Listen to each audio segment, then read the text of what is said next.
ఇటీవల అగ్ని ప్రమాదంలో మరణించిన రాష్ట్రానికి చెందిన ముగ్గురు విద్యార్థులకు అమెరికాలోని అంత్యక్రియలు నిర్వహించనున్నారు. క్రిస్మస్ వేడుకల్లో అగ్ని ప్రమాదం సంభవించి నల్గొండ జిల్లా దేవరకొండకు చెందిన ముగ్గురు విద్యార్థులు మృతి చెందారు.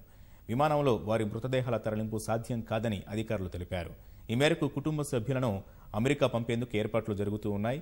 కుటుంబ సభ్యులను అమెరికాకు పంపేలా చర్యలు తీసుకోవాలని ఎమ్మెల్సీ పల్లా రాజేశ్వరరావు, బిషప్ లజారస్ ముఖ్యమంత్రి కేసీఆర్, తెరాస వర్కింగ్ ప్రెసిడెంట్ కేటీఆర్కు విజ్ఞప్తి చేశారు. ప్రభుత్వ ఖర్చులతో కుటుంబ సభ్యులను అమెరికా పంపిస్తామని కేటీఆర్ వారికి హామీ ఇచ్చారు. కేటీఆర్ గారికి రిప్రజెంటేషన్ చేయడం జరిగింది.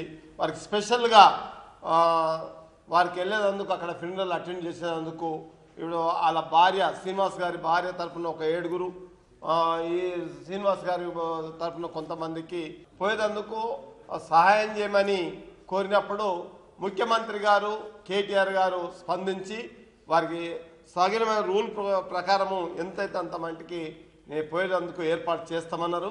వారి యొక్క ఫ్యూనరల్ కూడా 12వ తారీఖు నాడు అమెరికాలో చేయబడుతుంది.